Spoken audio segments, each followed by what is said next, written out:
Bapak Ibu sudah dikasih Tuhan, selamat sore, selamat malam. Hari ini Kamis 16 Juni 2022. Mari kita persiapkan hati kita untuk kita masuk dalam ibadah Bible Study yang diawali dengan penyembahan yang kita naikkan. Haleluya. Angkat pujian, Bapa, aku persembahkan tubuhku. Haleluya. Glory. Haleluya. Haleluya. Haleluya.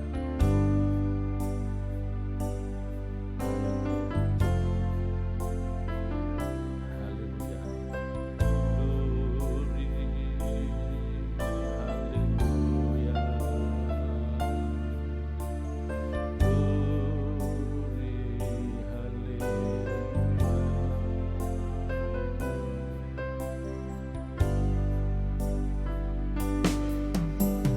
Bapa,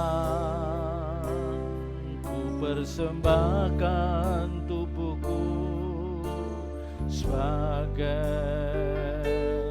persembahan yang hidup, kudus dan yang berkenan padamu, sebagai ibadah yang sejati.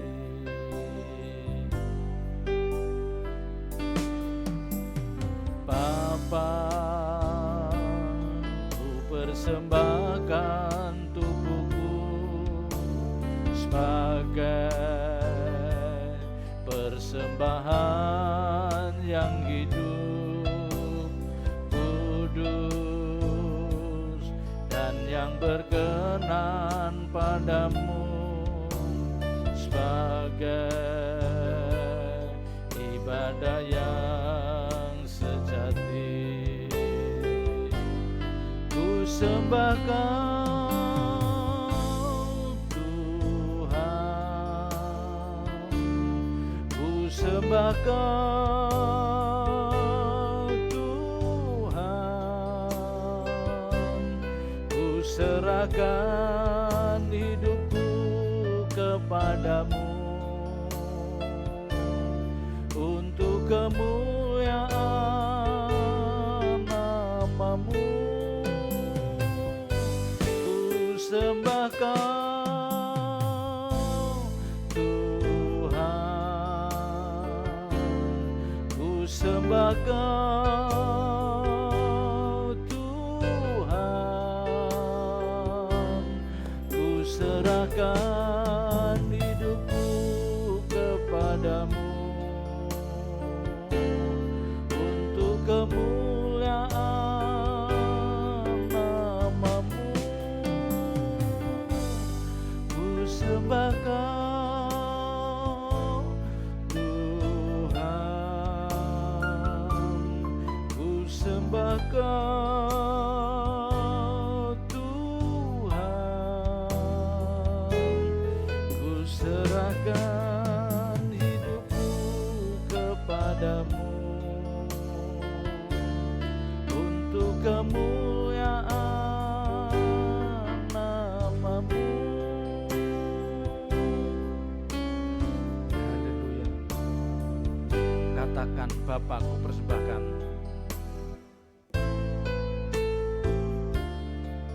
Haleluya.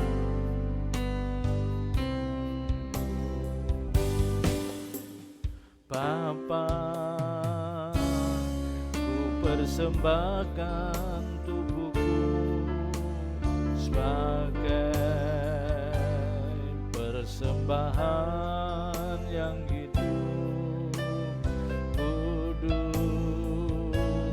dan yang berkenan padamu, sebagai ibadah yang sejati.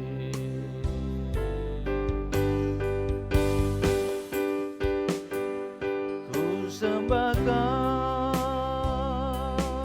Tuhan, ku sembah Kau Tuhan, serahkan hidupku kepadamu untuk kemuliaan namamu. Ku sembahkan Tuhan, ku sembahkan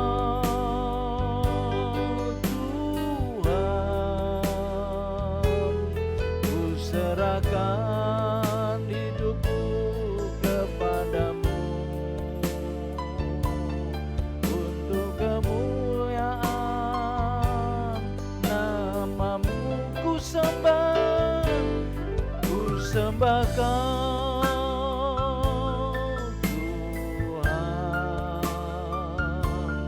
ku sembahkan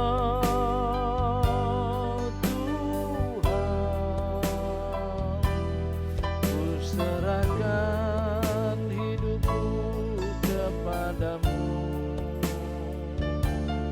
untuk kemuliaan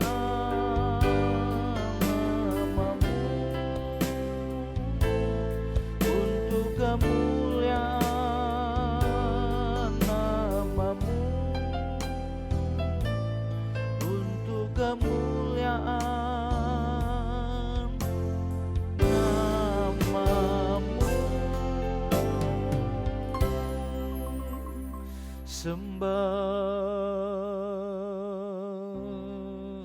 sembah bagimu, sembah bagimu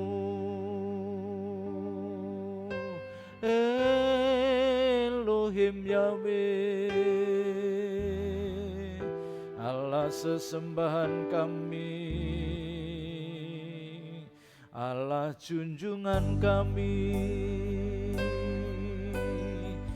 Kaulah satu-satunya Allah yang benar. Sembah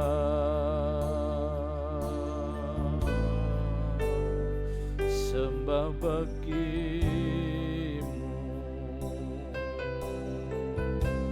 sembah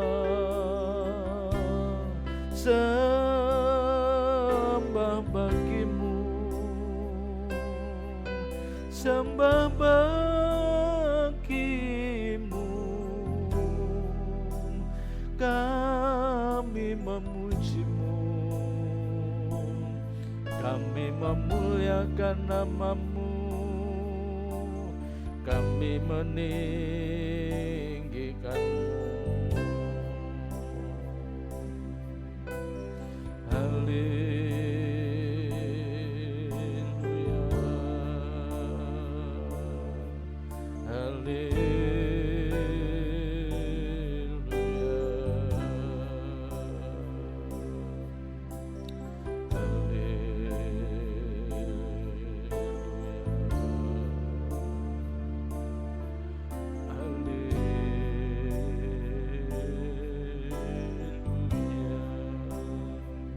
Katakan, kami memuji Tuhan.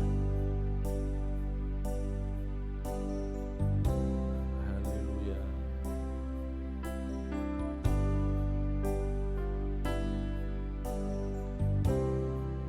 Haleluya.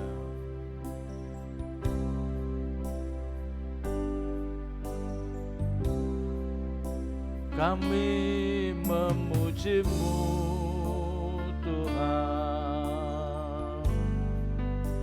Kami menyembah-Mu Tuhan, muliakan keagungan nama-Mu, sembah sujud, haleluya.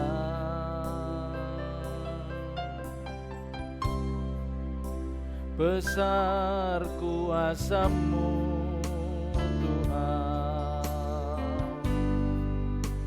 besar anugerah-Mu Tuhan,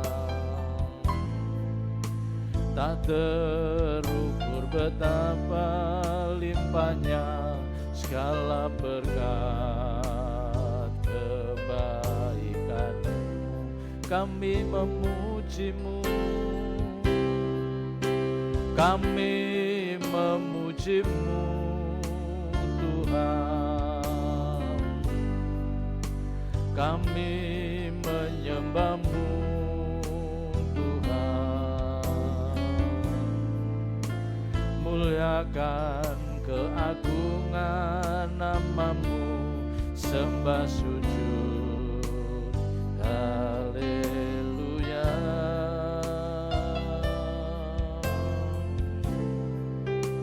Besar kuasa-Mu Tuhan, besar anugerah-Mu Tuhan, tak terukur betapa limpahnya segala berkat kebaikan-Mu.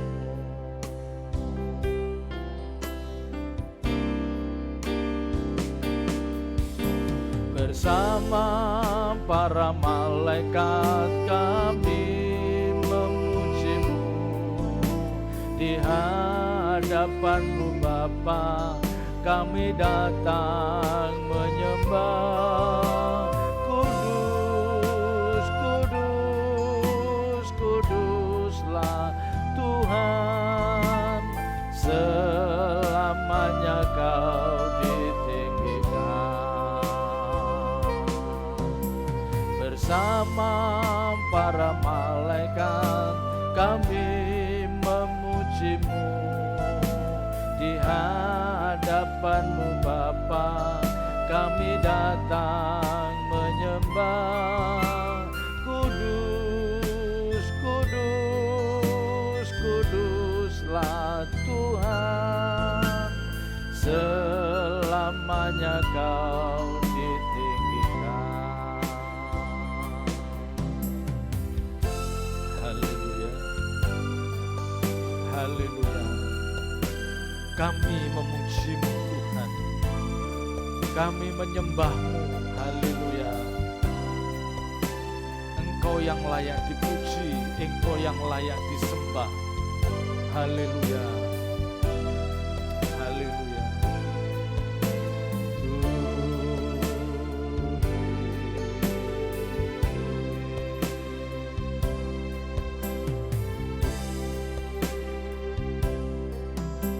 Kami memuji-Mu Tuhan, kami menyembah-Mu Tuhan, muliakan keagungan nama-Mu, sembah sujud, haleluya.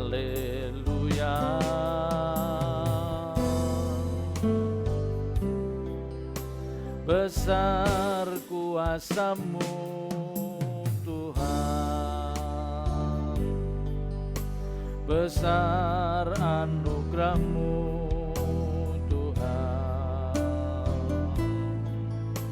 tak terukur betapa limpahnya segala berkat kebaikan. Kami memuji-Mu, kami memuji-Mu Tuhan, kami menyembah-Mu Tuhan, muliakan keagungan nama-Mu, sembah sujud, haleluya. Besar kuasa-Mu, besar kuasa-Mu Tuhan, besar anugerah-Mu Tuhan, tak terukur betapa limpahnya segala berkat kebaikan-Mu.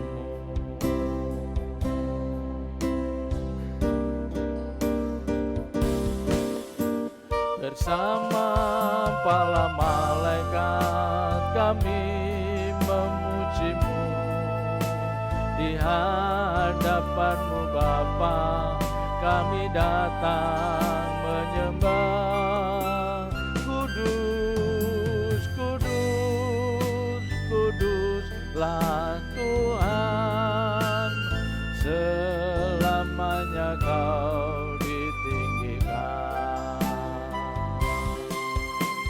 Bersama para malaikat kami memuji-Mu, di hadapan-Mu Bapa kami datang menyembah. Kudus, kudus, kuduslah Tuhan, selamanya Kau ditinggikan. Selamanya Kau ditinggikan. Selamanya Kau ditinggikan.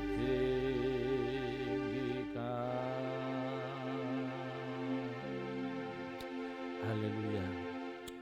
Mari Bapak Ibu saudara kasih Tuhan, kita persiapkan hati kita untuk kita masuk dalam pemberitaan kebenaran firman Tuhan.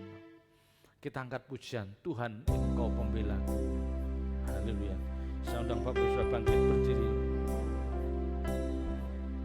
Haleluya. Haleluya.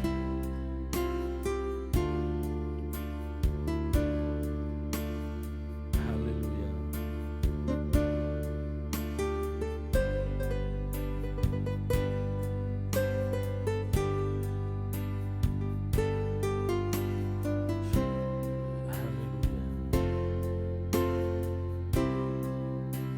Tuhan Engkau pembelaku,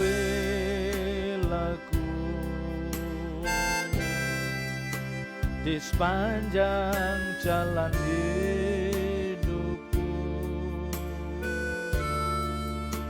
dalam kesesakan, dalam pencobaan, Kau buktikan setiamu.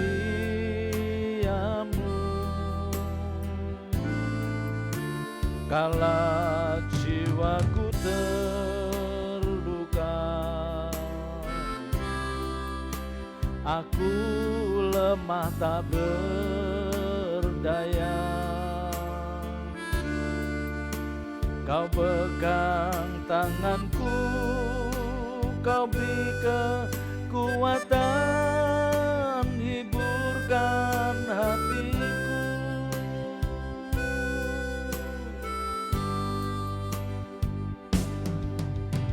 Tuhan Engkau pembelaku,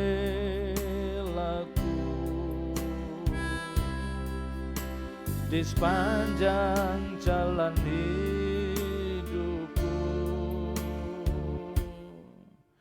dalam kesesakan, dalam pencobaan, Kau buktikan setiamu.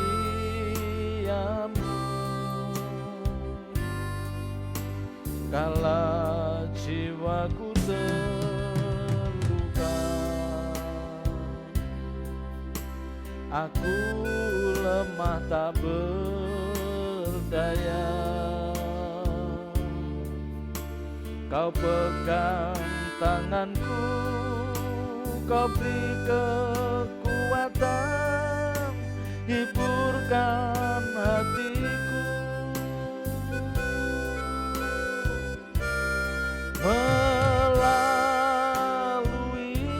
semua itu, Kau mengajarkan jalan-jalan-Mu. Dulu ku tidak mengerti mulia rencana-Mu bagiku.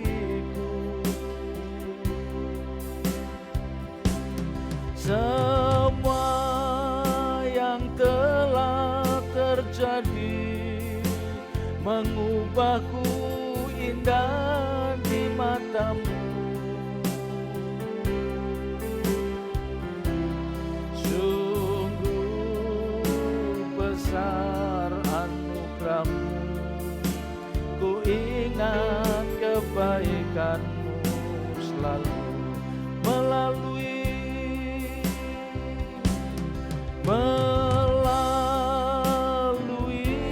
semua itu, kau mengajarkan jalan-jalanmu.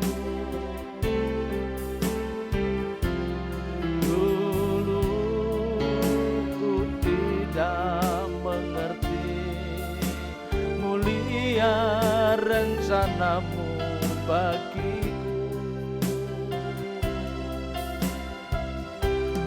Semua yang telah terjadi mengubahku indah di matamu.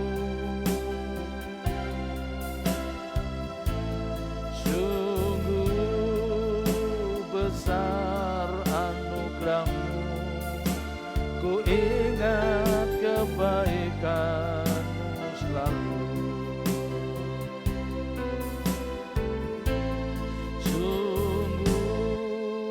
Besar anugerahmu, ku ingat kebaikanmu selalu. Sungguh besar anugerahmu, ku ingat kebaikanmu selalu.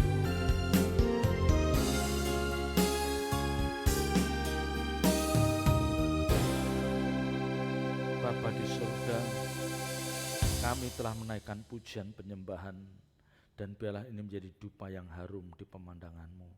Tiba saatnya kami akan mendengarkan suara-Mu, berbicara lewat hamba-Mu, singkapkan kebenaran-kebenaran-Mu, taruh perkataan-Mu dalam mulut bibir hamba-Mu, biar apa yang hamba-Mu sampaikan, itulah isi hati-Mu yang harus kami mengerti, yang harus kami pahami. Terima kasih Tuhan. Roh Kudus, tolong kami untuk kami bisa memahami kebenaran-kebenaran ini. Dalam nama Tuhan Yesus Kristus, kami serahkan jalannya pemberitaan firman ini dalam tangan kasih-Mu. Haleluya. Amin. Silahkan Bapak Ibu Saudara duduk kembali. Haleluya.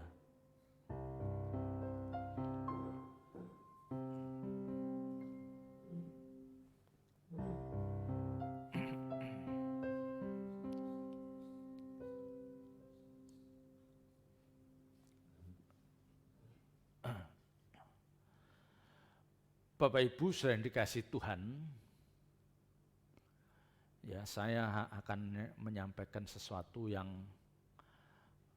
ya sepertinya sederhana, tetapi hal ini penting karena memang banyak di antara kita itu salah di dalam melakukan atau mengerjakan hal ini. Ya juga saya pun juga mengalami hal yang sama.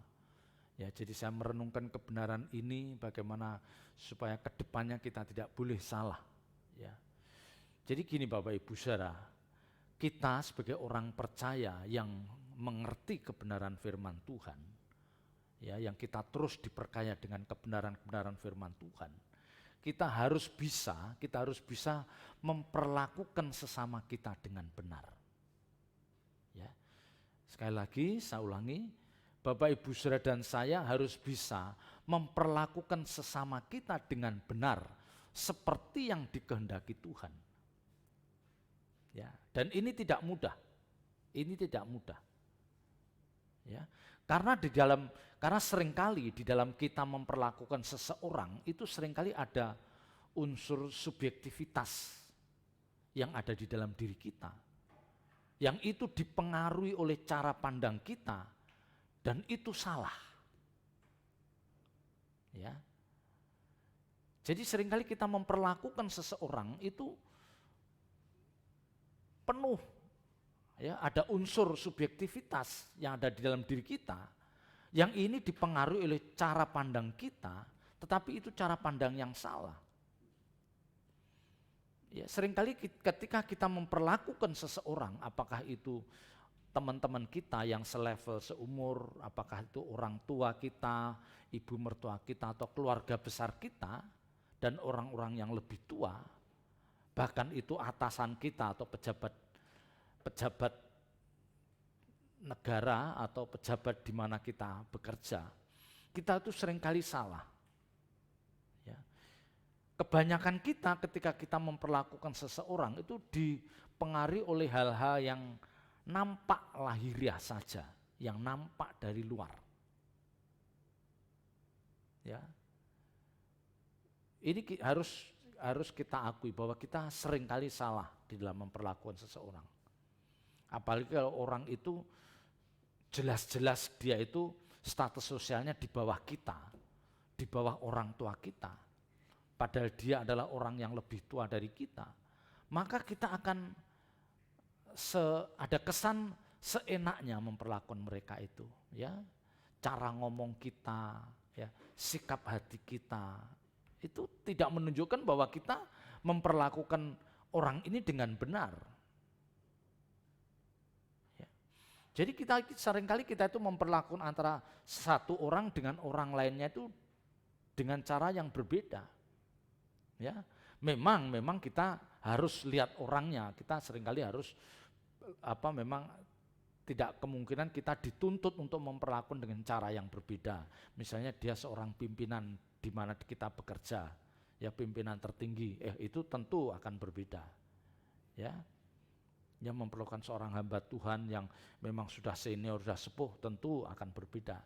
Tetapi kadang-kadang kita itu memperlakukan orang-orang itu berbeda. Nah, berbedanya ini karena apa? Yang satu mereka dilabel dengan tampilan jasmani yang membuat kita kagum atau cukup kagum. Ya, misalnya mereka datang dengan kendaraan yang mewah, dengan pakaian yang bagus, ya, dengan dandanan yang mentereng. Ya, itu saudara kita atau saudara dari istri kita. Kita akan memperlakukan mereka secara berlebih. Nah, nanti sementara kita melihat orang lain, saudara kita juga ini, dengan pakaian apa adanya, dia datang dengan naik bajai atau dengan naik kendaraan umum, dengan pakaian yang sangat sederhana. Kita pasti akan berbeda cara kita memperlakukannya. Ya, bahkan ada kesan, kalau dia itu orang muda, itu seperti ogah-ogahan untuk menemui mereka itu. Ngerti? Jadi ogah-ogahan suruh menyambut tamu yang tampil dengan sangat sederhana secara fisik, kita lihat dia sangat sederhana. Ya, dan orang-orang muda itu tahu bahwa dia status sosialnya di bawah kita, di bawah orang tua kita. Mereka akan memperlakukan dengan cara yang berbeda ketika kita melihat orang yang datang dengan tampilan lahiriah yang sangat mewah itu. Ya, belum lagi kalau yang hadir itu sosok atau figur yang cukup terkenal, ya, yang memiliki gelar akademis yang luar biasa, apalagi dia juga punya jabatan tinggi, ya, yang jelas pasti status sosialnya jauh lebih tinggi. Kita akan berbeda memperlakukan mereka, ya, pasti. Ya, padahal Tuhan tidak mengajarkan hal seperti itu. Ya, terhadap siapapun kita harus memperlakukan sama, dalam arti ketika kita menyambut mereka, menyambut beliau-beliau ini, baik mereka yang dengan status sosial yang jauh lebih tinggi atau dengan mereka yang status sosialnya mungkin rendah atau jauh lebih rendah dari kita harus menyambut dengan sikap hati yang sama. Ya, dengan sikap hati yang sama, ya, dengan senyum yang kita pertontonkan itu sama ketika menyambut beliau ini dengan senyum yang lebar, yang nyambut ini pun juga harus senyum yang lebar. Jangan ada perbedaan yang itu akan ditangkap oleh orang lain. Ya, nah ini yang harus menjadi perhatian kita. Ya, karena pasti Bapak Ibu Saudara menyaksikan ada di antara kita atau kita sendiri bahkan seperti itu. Ya, atau mungkin pasangan hidup kita, anak-anak kita. Kita menyaksikan bagaimana mereka menyambut orang itu dengan cara yang berbeda. Padahal mereka adalah orang-orang yang pantas kita hormati. Ya, ini dari keluarga pihak suami, ini keluarga dari pihak istri. Ya, masalahnya itu yaitu yang tadi di depan saya katakan. Mereka yang hadir dengan penampilan lahiriah yang wah, ya, penampilan lahiriah yang wah, eksklusif, dilihat dari kendaraannya, pakaiannya, ya. Sementara yang lain dengan cara yang sangat-sangat sederhana. Nah, ini sejatinya kita tidak boleh berbeda cara memperlakukan beliau-beliau ini. Ya. Jadi gini Bapak Ibu Saudara, seharusnya Bapak Ibu Saudara dan saya sebagai orang percaya, ketika kita berinteraksi dengan banyak orang, ya, kita berkomunikasi dengan seseorang, apakah itu keluarga kita, keluarga besar kita, atau orang-orang lain, ya, apakah itu orang kantor, ya, orang di lingkungan rumah di mana kita tinggal, kita harus melakukannya dengan cara yang benar. Ya, jadi Bapak Ibu Saudara harus memposisikan, ya, kita ini harus memposisikan ketika aku berinteraksi, ketika aku berkomunikasi, ya, ketika aku menyambut mereka, kita ini Bapak Ibu Saudara dan saya harus memposisikan bahwa aku ini menyambut mereka, aku ini berinteraksi dengan mereka, aku ini membangun hubungan dengan mereka itu untuk kepentingan Tuhan. Ya, ingat, untuk kepentingan Tuhan. Jadi aku menyambut mereka itu untuk kepentingan Tuhan. Aku menyambut yang satu ini juga untuk kepentingan Tuhan. Ya.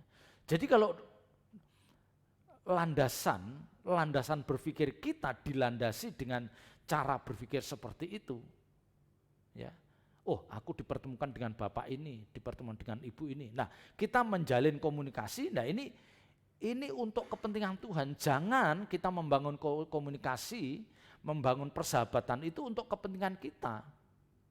Ya, untuk kepentingan kita. Atau untuk kepentingan kita dan keluarga besar kita. Kalau ini mendasari dalam kita membangun interaksi, membangun komunikasi dengan banyak orang, maka pasti perlakuan kita terhadap sesama itu pasti akan berbeda. Ya, pasti akan berbeda. Ya, karena ketika kita melihat orang ini, dengan kita tahu bahwa mereka adalah seorang pejabat, dia orang yang punya kekuasaan, punya kuasa, dan kita ada kepentingan, pasti kita akan menyambut dengan sangat berlebihan. Ya, sangat berlebihan.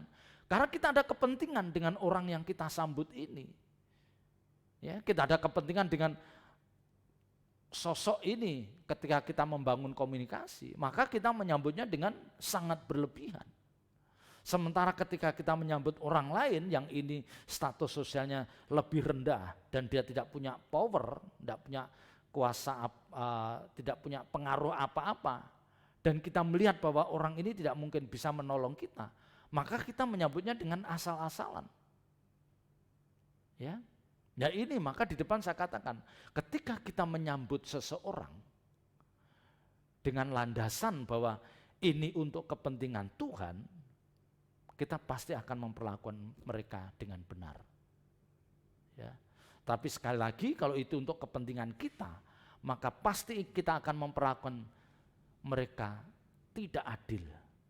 Yang satu disambut secara berlebihan, yang lain disambut dengan sekedarnya. Ya, bahkan mungkin ada alasan, oh saya maaf, saya mau pergi hari ini kebetulan ada acara pertemuan. Padahal sejatinya tidak ada pertemuan. Ya, ini.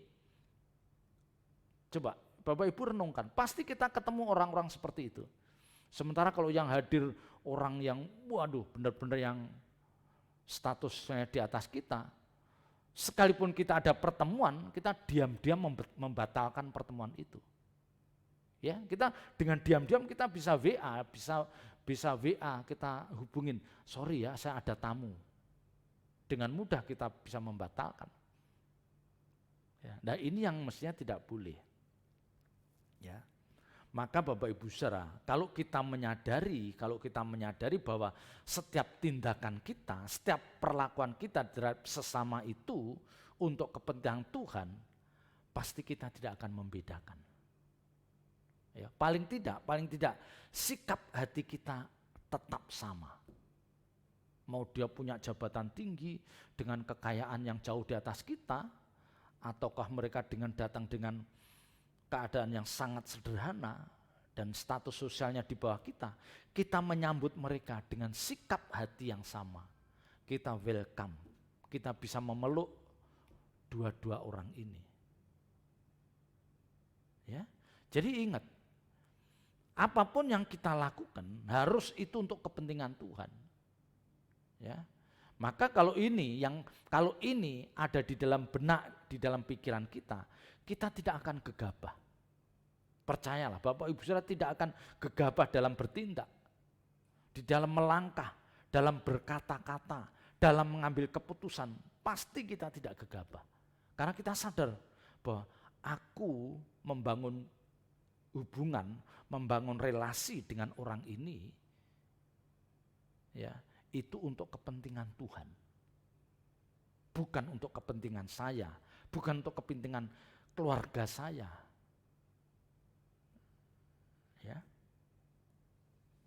Ya, jadi kalau kita membangun relasi dengan orang dengan landasan berpikir seperti itu, niscaya tidak mudah kita berbuat dosa. Kita tidak akan gegabah, kita akan sangat hati-hati. Karena apa? Jangan sampai apa yang kita lakukan itu menjadi batu sandungan bagi banyak orang. Ya. Ketika kita memperlakukan orang yang status sosialnya jauh lebih tinggi, ya kita begitu ramah, ya kita mengadakan, ya, wah kok ya kita semaksimal mungkin kita menjamu ini dengan all out. Nah, perlakuan kita ini dilihat orang lain. Apakah itu ponakan saya, ponakan kita, apakah itu kerabat kita, melihat apa yang kita lakukan, dia melihat. Ya. Dan ketika kita memperlakukan orang lain yang statusnya lebih rendah dan kita apa adanya dan mereka juga melihat, ya, mereka melihat, maka orang yang menyaksikan dua cara berbeda dalam kita menyambut orang, itu pasti di belakang ngomongin kita. Pasti diomongin. Nah itu yang bisa menjadi batu sandungan. Itu yang bisa menjadi batu sandungan bagi kita. Ya. Ini yang tidak boleh terjadi. Ya. Nah, kebanyakan dari kita memang tidak menyadari hal ini. Ya. Tidak menyadari hal ini, sehingga akhirnya apa? Sehingga akhirnya banyak orang itu mencela kita, mencela orang-orang yang memperlakukan orang lain dengan cara yang berbeda. Ini menimbulkan antipati. Nah, kalau ini sangat menonjol dan disaksikan orang banyak, dan mereka tahu bahwa kita adalah orang percaya, mereka tahu bahwa kita adalah pelayan Tuhan, maka ini membuat kekristenan tidak nampak keagungannya. Ya, kekristenan menjadi tidak nampak keagungannya, yang tidak beda dengan agama-agama lain. Karena dia melihat, oh dia cara menyambut orang ini berbeda. Nah ini jangan salah Bapak Ibu Saudara. Pasti ada orang yang memperhatikan, tidak mungkin. Ya, tidak mungkin tidak ada yang memperhatikan. Paling tidak Tuhan menyaksikan bagaimana sikap hati kita. Ya. Nah ini makanya yang di depan saya katakan ini penting. Bagaimana cara kita memperlakukan seseorang itu akan menunjukkan kualitas kekristenan kita. Ya, benar. Bagaimana cara kita memperlakukan orang, bagaimana cara kita membangun relasi dengan orang itu menentukan akan menunjukkan kualitas kekristenan kita. Ya. Kalau banyak orang tahu bahwa kita orang percaya dan mereka tahu bagaimana kita begitu sopan, begitu menghormati orang lain, baik itu dari golongan rendah, menengah maupun golongan kelas atas. Mereka melihat, wah Bapak ini dia memperlakukan orang dengan cara yang sama. Sekalipun Bapak ini status sosialnya jauh lebih tinggi, tapi dia bisa memperlakukan dengan penuh hormat terhadap orang yang sederhana atau sangat sederhana. Ya, itu akan dilihat orang. Ya, ini yang akan dilihat orang. Ya, saya akan mengajak Bapak Ibu Saudara untuk melihat di dalam kitab Yakobus. Yakobus pasal 2. Yakobus pasal 2 ayat 1. Ya, Yakobus pasal 2 ayat 1. Saudara-saudaraku, sebagai orang yang beriman kepada Yesus Kristus Tuhan kita yang mulia, janganlah iman itu kamu amalkan dengan memandang muka. Iman itu kamu amalkan dengan memandang muka. Ya. Jadi Yakobus pasal 2 ayat 1 sampai dengan 13 itu mengajarkan bagaimana perlakuan kita terhadap sesama. Bagaimana perlakuan kita terhadap sesama itu sangat diperhatikan Tuhan. Ya. Kalau dikatakan janganlah iman itu kamu amalkan dengan memandang muka. Iman di sini artinya adalah penurutan akan kehendak Bapa. Ya, iman di sini artinya apa? Penurutan akan kehendak Bapa. Jadi semua yang kita lakukan itu sesuai seperti dengan komando Tuhan. Ya, kita melakukan suatu itu sesuai dengan perintah atau seperti yang dikehendaki Tuhan. Jadi kita tidak boleh membeda-bedakan cara kita memperlakukan orang lain. Ya, jadi harus sesuai dengan yang diinginkan Tuhan. Ya, jadi ketika kita melihat orang yang sangat sederhana dengan pakaian yang mungkin sedikit compang-camping, kita jangan menuruti mau kita memperlakukan dia. Kita harus dengan teduh, apa yang harus aku lakukan menghadapi orang ini. Ya, sampai Tuhan menuntun apa yang harus kita lakukan terhadap orang ini. Ya. Jadi jangan iman yang kamu amalkan, perbuatan yang kita lakukan itu memandang muka.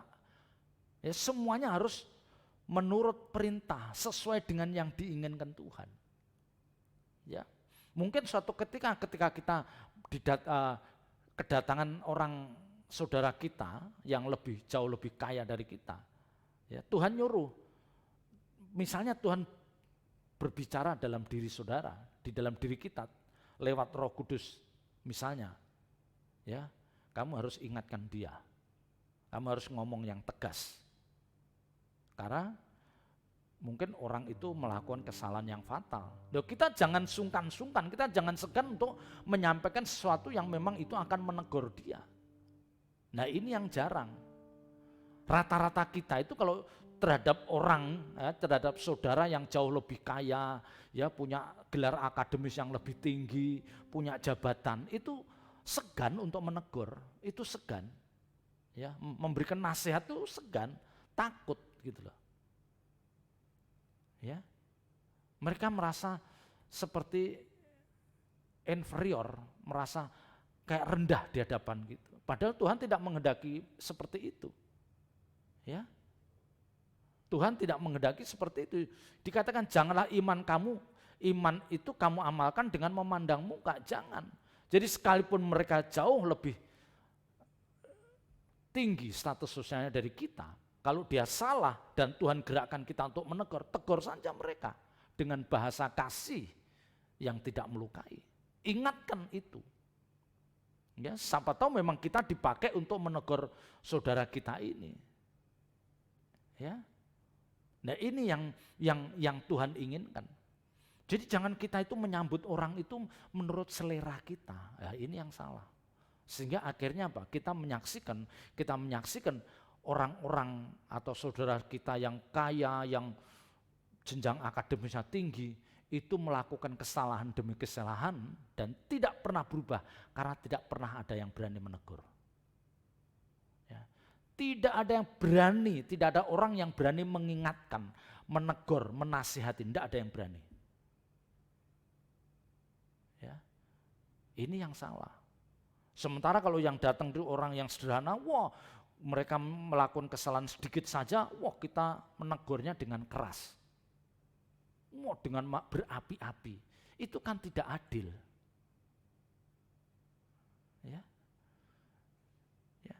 Amalkan, amalkan iman. Ini harus kita amalkan, jangan memandang muka. Jadi perlakuan kita terhadap sesama itu harus dalam pimpinan Tuhan. Jangan gegabah dan jangan menjadi batu sandungan. Nanti orang lain akan mengatakan, tuh kan kalau yang datang saudaranya lebih kaya, saudaranya yang punya jabatan, punya kedudukan tinggi, dia nggak berani negor. Dia nggak berani mengingatkan. Ya, orang lain akan mengatakan seperti itu. Dan kita menjadi batu sandungan. Ya, bahkan anak-anak kita pun yang sekalipun dia sudah S2, S3, salah kita tegur, jangan takut. Ya. Jadi ketika Bapak Ibu Saudara dan saya memperlakukan orang itu dengan tidak adil, maka sejatinya kita sudah seperti menghakimi mereka. Ya, coba kita lanjutkan. Sebab jika ada seorang masuk ke dalam kumpulanmu dengan memakai cincin emas dan pakaian indah, dan datang juga seorang miskin ke situ dengan memakai pakaian buruk, dan kamu menghormati yang berpakaian indah itu dan berkata kepadanya, silakan Tuhan duduk di tempat yang baik ini. Sedang kepada orang yang miskin itu kamu berkata, berdirilah di sana atau duduklah di lantai ini dekat tumpuan kakiku. Bukankah kamu telah membuat pembedaan di dalam hatimu dan bertindak sebagai hakim dengan pikiran yang jahat? Coba. Ini memang ini contoh yang ekstrim, yang satu orang yang sangat kaya dengan pakaian yang indah, yang satu orang miskin. Ya, memang ini ekstrim, tetapi gini, mari Bapak Ibu Saudara kita merenungkan kebenaran ini. Kita harus mengaku dengan jujur bahwa memang saya ini sering salah, kita ini sering salah ketika kita berinteraksi dengan orang-orang yang status sosialnya lebih tinggi. Kita cenderung mengalah, ya, kita cenderung diam, ya, kita cenderung membenarkan apa yang dia lakukan. Catat hal ini. Jadi kita itu cenderung membenarkan tindakan orang-orang yang kita anggap status sosialnya lebih tinggi dari kita, lebih kaya, lebih berpendidikan. Kita cenderung lebih mudah membenarkan. Padahal kalau kita teropong dari kacamata kebenaran, dia salah. Tapi kita tidak ada keberanian menegur. Ya. Sementara kalau dia orang yang rendah, kita lebih mudah menghakimi. Ya, jangan kita lakukan. Ya, ini jelas kebenaran ini mengatakan, dengarkanlah, hai saudara-saudara yang kukasihi, bukankah Allah memilih orang-orang yang dianggap miskin oleh dunia ini untuk menjadi kaya dalam iman dan menjadi ahli waris kerajaan yang telah dijanjikannya kepada barang siapa yang mengasihi Dia. Ya. Ya. Jadi gini Bapak Ibu Saudara, saya mau mengatakan begini. Ya. Kebenaran ini mengingatkan pada kita, ya, kita jangan silau ketika kita menerima tamu, menerima orang terhormat jauh di atas kita. Jangan silau, perlakukan mereka seperti yang Tuhan inginkan. Jangan berlebihan. Ya, yang kedua, jangan kita memandang rendah orang-orang yang hadir di hadapan kita dengan status sosial yang sangat rendah sehingga kita seenaknya memperlakukan mereka dengan sikap hati yang berbeda. Ingat, saya harus mengatakan, kalau kita salah memperlakukan kedua sosok ini, kita menjadi batu sandungan. Ya, kita menjadi batu sandungan. Dan kalau orang tahu bahwa kita orang percaya, maka nilai keagungan kekristenan itu luntur. Ya, keagungan kekristenan itu akan pudar. Karena orang melihat, oh begini cara orang Kristen, cara orang percaya memperlakukan orang dengan status yang berbeda. Ya, ini. Mari kita renungkan hal ini. Mari kita renungkan. Jangan kita salah. Karena ketika kita salah dan itu fatal, kita menjadi batu sandungan yang pertama. Yang kedua, orang bisa menjadi mudah murtad. Ya, karena apa? Dia tidak menemukan keagungan kekristenan, tidak menemukan. Ya, orang yang miskin, orang yang sangat miskin, sangat hina, itu dia berharap dia akan diperlakukan dengan wajar. Memang dia tidak menuntut diperlakukan secara bagus, enggak. Dia hanya menuntut diperlakukan secara wajar. Tapi ternyata yang dia terima adalah perlakuan yang sangat tidak wajar. Yang membuat dia menjadi ragu-ragu menjadi orang percaya. Ya, ragu-ragu. Ya, karena dia mengalami sendiri bagaimana dia diperlakukan dengan orang Kristen seperti itu. Ya, dia ragu-ragu menjadi orang Kristen. Padahal dalam hati dia akan mengambil keputusan menjadi pengikut Kristus. Nah ini Bapak Ibu Saudara yang di depan saya katakan, ini yang menakutkan. Kita menjadi batu sandungan. Ya, membuat nilai kekristenan menjadi pudar karena salah kita dalam memperlakukan orang. Apalagi di kantor.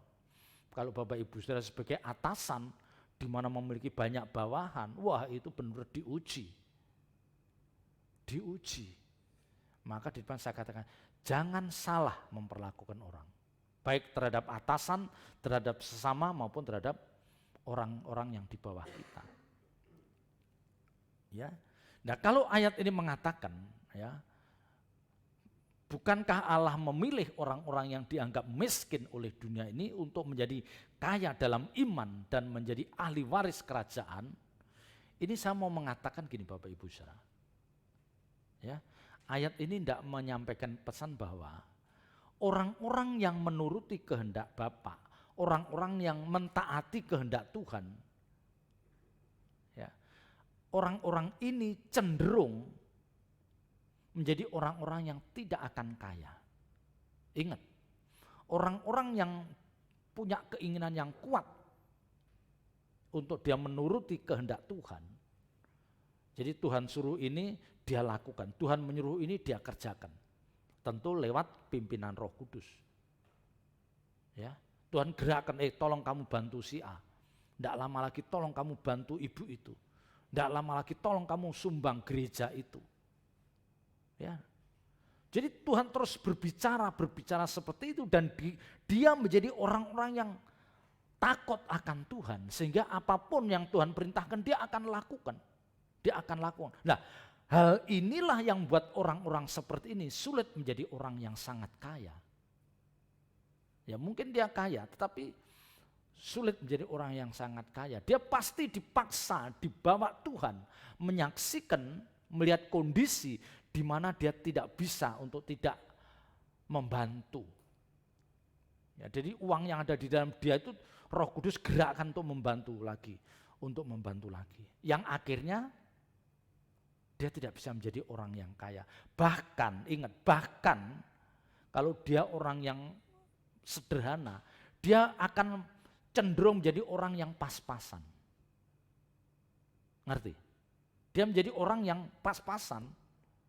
Jadi sehingga orang lain melihat seperti orang miskin. Ya. Karena dia orang yang pas-pasan, orang lain melihat seperti orang miskin. Tetapi kemiskinan dia, kondisi dia yang pas-pasan itu memang karena Tuhan menggerakkan untuk dia membantu banyak orang. Ya, ingat, kita membantu harus dalam pimpinan Roh Kudus, bukan membantu menurut mau kita. Ya, wah kita ada orang datang, wah nangis-nangis kita bantu. Padahal Roh Kudus Tuhan tidak menyuruh kita membantu. Ini yang salah. Ya, Tetapi kalau kita membantu memang itu karena Tuhan yang menggerakkan kita, Roh Kudus menggerakkan kita untuk membantu, dan olehnya kita menjadi orang yang sangat sederhana atau pas-pasan, sehingga dunia melihat bahwa kita seperti orang miskin, tidak usah takut. Karena Alkitab katakan, ya saya ulangi, bukankah Allah memilih orang-orang yang dianggap miskin oleh dunia ini menjadi kaya dalam iman. Inilah orang yang kaya dalam iman. Inilah orang yang telah mengumpulkan harta di surga banyak. Ya, kaya dalam iman. Artinya apa? Inilah orang-orang yang selalu melakukan sesuatu menurut kehendak Tuhan. Kaya dalam iman. Jadi dalam melakukan sesuatu dia selalu menurut komando Tuhan. Kaya dalam iman. Inilah orang-orang yang Alkitab katakan mengumpulkan harta di surga. Ingat ya, dengan saya berbicara ini bukan berarti Bapak Ibu Saudara dengan mudah bantu orang tanpa berpikir atau tanpa minta pertimbangan, jangan. Ya. Bapak Ibu Saudara harus merenungkan apakah orang ini pantas aku bantu. Apakah Bapak ini pantas aku bantu? Apakah anak ini pantas aku tolong? Tanya Tuhan. Renungkan, bawa dalam pergumulan. Apalagi kalau itu dalam jumlah besar. Sampai jutaan, puluhan juta. Pergumulkan. Tidak mungkin Tuhan tidak menjawab. Ya, tapi kalau hanya 10.000, 20.000 lah itu ini kita lah ya, tidak usah pergumulkannya 10.000, 20.000 itu orang dunia pun bisa melakukan. Ya, orang dunia pun bisa melakukan. Ya, tetapi kalau 20.000 tapi Tuhan sudah katakan jangan ya jangan. Artinya nggak usah pergumulan gitu loh. Ya, jadi memang Allah memilih orang-orang yang dianggap miskin. Ya, karena orang-orang ini memang hidupnya menuruti kehendak Tuhan. Ya, hidupnya menuruti kehendak Tuhan. Dan karena dia menuruti kehendak Tuhan, dia sulit menjadi sangat kaya. Hampir pasti sulit. Dan memang kita tidak dianjurkan untuk ingin kaya. Alkitab katakan, jangan ingin kaya. Jangan ingin kaya. Karena kalau udah ingin kaya, orang pasti akan menghalalkan segala cara. Dan itu yang menjerat kita. Ya. Tapi ternyata ayat di belakangnya mengatakan, ya, baik, bukankah Allah memilih orang-orang dianggap miskin oleh dunia ini untuk menjadi kaya dalam iman dan menjadi ahli waris. Nah, inilah yang menjadi ahli waris kerajaan Allah. Inilah yang menjadi ahli waris kerajaan Allah. Ya, jadi kalau Bapak Ibu Saudara menjadi orang yang tidak pernah melakukan kehendak Tuhan, ya, tidak peduli dengan kehendak Tuhan, tidak ingin tahu kehendak Tuhan, apalagi ingin melakukan kehendak Tuhan. Ingin tahu pun tidak ada, apalagi ingin melakukan. Bapak Ibu Saudara jangan membayangkan menjadi ahli waris kerajaan Allah. Jangan merindukan ada di langit baru bumi baru. Jangan bermimpi dipermuliakan. Ingat, jangan bermimpi. Ya. Karena sejatinya perjalanan panjang hidup kekristenan kita itu harus selalu bisa menemukan kehendak Tuhan dalam hidup kita. Dari hari lepas hari, minggu, bulan lepas bulan. Kita harus menemukan kehendak Tuhan dalam hidup kita dan melakukannya. Ya. Ya. Kehendak Tuhan dalam hidup kita tidak selalu harus mengeluarkan uang banyak. Tidak harus selalu membantu orang, tidak selalu. Mungkin kita diutus Tuhan untuk kita menjadi pemberita kabar baik. Menjadi pendamai untuk mendamaikan banyak orang yang sedang berselisih. Mungkin itu. Ya, karena hari-hari saat-saat seperti ini terlalu banyak orang yang berselisih. Terlalu banyak orang yang saling melukai. Dan mungkin Bapak Ibu Saudara dipakai oleh Tuhan menjadi pemberita kabar baik. Mendamaikan orang-orang seperti itu. Temukan kehendak Tuhan dalam hidup Bapak Ibu Saudara. Ya. dan menjadi ahli waris kerajaan yang telah dijanjikannya kepada barang siapa yang mengasihi dia. Ya, jadi urutannya ada. Ya. Membangkitkan dalam diri kita bagaimana kita mengasihi Tuhan. Ketika kita mengasihi Tuhan, kita berjuang untuk mengerti kehendak Tuhan dalam hidup kita. Ketika kita mengerti kehendak Tuhan dalam hidup kita, kita melakukannya. Dan ketika kita melakukannya, kita tidak mungkin menjadi orang yang sangat kaya. Tetapi di balik itu, kita adalah orang-orang yang pantas menjadi ahli waris kerajaan surga. Ya. Dan ayat di bawahnya dikatakan, tetapi kamu telah menghinakan orang-orang miskin. Bukankah justru orang-orang kaya yang menindas kamu dan yang menyeret kamu ke pengadilan? Ini mengingatkan, coba mari masing-masing kita merenungkan. Mungkin kita punya pengalaman pahit, kita direndahkan oleh orang yang lebih kaya, kita dilukai orang yang lebih kaya. Benar gak Bapak Ibu Saudara? Ya. Bukankah justru orang kaya yang menindas kamu? Ya. Jadi ini, karena memang rata-rata orang kaya itu cenderung untuk lebih mudah memperlakukan orang lain semena-mena. Itu cenderung lebih mudah. Ingat, orang kaya itu cenderung lebih mudah. Saya tidak mengatakan selalu, tapi cenderung lebih mudah memperlakukan orang lain secara semena-mena. Maka ketika kita mendapat tamu atau kita kedatangan orang kaya yang sangat kaya, ayat ini harus kita ingat. Supaya dia tidak memperlakukan kita semena-mena. Ya mari kita sambut dengan secara wajar. Ya, kita tunjukkan bahwa kita tidak membidik kekayaan mereka. Nah, ini yang sulit. Ini yang sulit. Ketika kita menerima orang yang jauh lebih kaya dari kita, punya posisi jabatan yang lebih tinggi dari kita, dan dia punya power, kekuasaan untuk menolong kita. Nah, ini yang seringkali membuat kita menjadi tidak objektif. Karena kita membidik, jangan-jangan dia bisa nolong saya, minjemin uang, ya membantu untuk menolong karir anak saya. Ya ini yang merusak karakter orang kaya. Karena dia merasa diperlukan, mereka merasa diperlukan. Coba Bapak Ibu Saudara membayangkan, kita memperlakukan dia dengan wajar dan kita tidak membidik apapun dari orang itu. Orang itu pasti segan. Ya. Ini kebenaran ini mengingatkan, saya diberkati lewat kebenaran ini. Karena saya sendiri pun sering salah dalam memperlakukan orang. Saya mengakui saya sering salah cara memperlakukan orang. Dan ini yang Tuhan katakan, kalau kita salah memperlakukan orang, itu kita seperti menghakimi.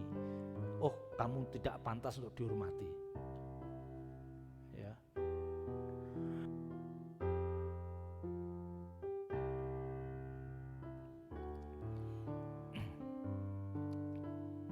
Ya. Bukankah ayat 7, bukankah mereka yang menghujat nama yang mulia, yang olehnya kamu menjadi milik Allah? Akan tetapi jikalau kamu menjalankan hukum utama yang tertulis dalam kitab suci, kasihilah sesama manusia seperti dirimu sendiri, kamu berbuat baik. Jadi ini diingatkan, kasihilah sesama manusia, kamu berbuat baik. Sesamamu manusia, apakah dia orang kaya, orang terhormat, apakah dia orang miskin, orang kekurangan, orang sederhana, kita memperlakukan mereka sama. Ya, jadi kita mau belajar dari kebenaran ini. Mari kita memperlakukan mereka dengan cara seperti yang Tuhan ajarkan. Ya. Jangan kita menganggap ketika orang itu status sosialnya di bawah kita, orangnya miskin atau cukup miskin, dan kita mengatakan, aduh, aku tidak ada untungnya aku bergaul dengan kamu. Ya, jangan sampai sikap hati kita mengatakan seperti itu. Ya, jangan salah ya, ini jangan salah. Kadang-kadang orang itu pasti dalam hatinya ada, suara itu ada, tapi dia memang tidak diucapkan. Tapi di dalam hatinya ada suara seperti itu. kamu tidak mungkin bisa menolong saya. Aku tidak mungkin minta tolong pada kamu. Ini bahaya. Ini berbahaya. Ya, karena apa? Ini jelas kita sudah membedakan, kita menghakimi. Oh, kamu nggak bisa nolong saya. Oh, kamu yang akan bisa nolong saya. Iya. Ya, jadi kita seperti menghakimi. Oh, ini nggak akan bisa nolong saya. Kamu tidak akan bisa membantu saya. Sementara yang ini, oh, kamu yang bisa nolong saya. Kamu yang akan bisa membantu saya. Akhirnya apa? Perlakuan kita berbeda. Padahal Alkitab katakan, kasihlah sesamamu manusia seperti dirimu sendiri. Apakah dia kaya, miskin, punya kedudukan apa tidak, sama kita memperlakukannya. Dan saya punya pengalaman yang yang sulit untuk saya lupakan. Sangat sulit untuk saya lupakan. Yang pernah saya katakan, saya memerlukan uang 2 juta. Saya datang kepada orang yang sangat kaya, tapi dia tidak bisa menolong dengan alasan apapun. Ya, dia tidak bisa, atau mungkin dia tidak mau, mungkin lebih tepatnya dia tidak mau menolong. Tapi dengan orang yang sangat sederhana, dia berusaha dan akhirnya pertolongan datang dari orang yang sangat sederhana ini. Saya sama istri saya tidak bisa melupakan hal ini. Ya, jadi jangan kita menghakimi. Ya, jangan kita menghakimi seseorang hanya dilihat dari tampilan lahiriah. Jangan menghakimi. Perlakukan semua orang sama di hadapan Tuhan. Ya. Dan yang lebih penting, berjuanglah untuk mengerti kehendaknya. Berjuanglah untuk mengerti kehendaknya dan lakukan itu. Sekalipun dengan begitu kita tidak akan pernah menjadi orang yang sangat kaya. Tapi yang jelas kita akan menjadi pewaris kerajaan Allah. Pewaris kerajaan Allah. Selamat berjuang. Tuhan Yesus memberkati. Haleluya. Haleluya.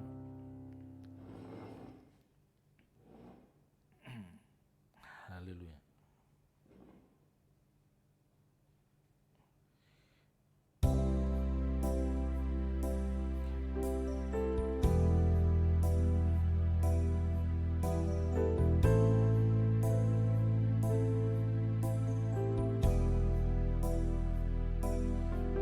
Kita angkat pujian, menyenangkan hati Tuhan lebih dari segalanya. Menyenangkan.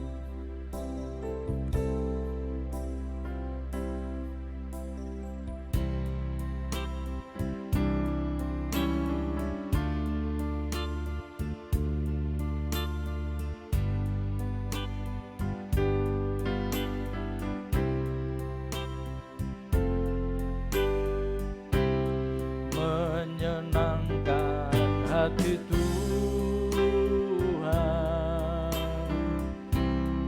lebih dari segalanya. Disingkatnya hidupku, kesempatan berharga karena anugerah-Mu. Di renungan hati ini, kata dan perbuatan, di semua rencanaku, semua cita-citaku, seturut kehendak-Mu. Menyenangkan hati Tuhan lebih dari segalanya.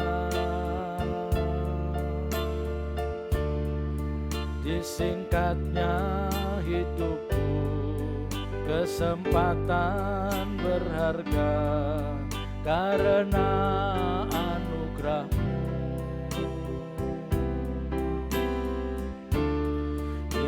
Renungan hati ini,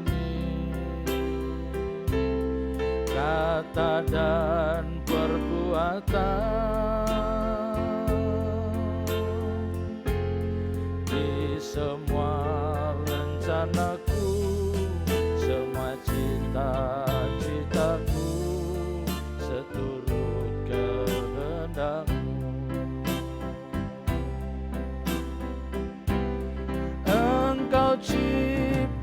ciptakan aku untuk menyenangkan-Mu. Sepanjang hidup ini sampai di surga nanti, menyenangkan-Mu selalu. Di mana Engkau ada, aku rindu berada.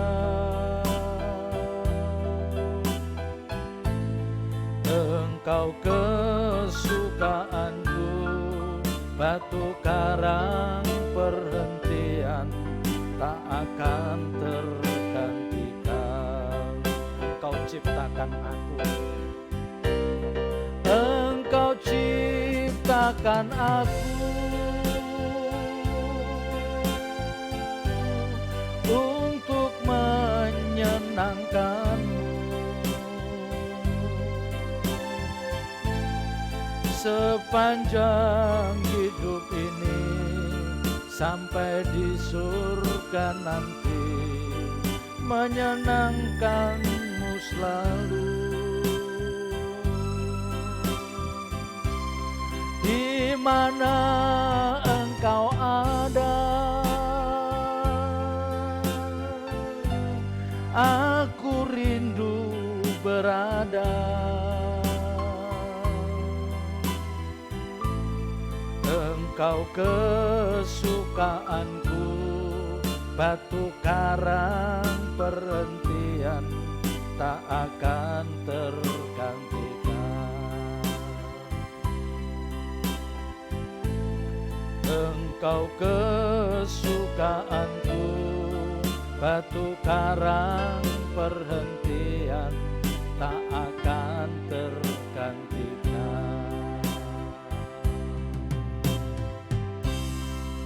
Bapa, kami telah berbicara, dan kiranya Roh Kudus yang akan memertekan setiap firman di dalam setiap hati kami anak-anak-Mu.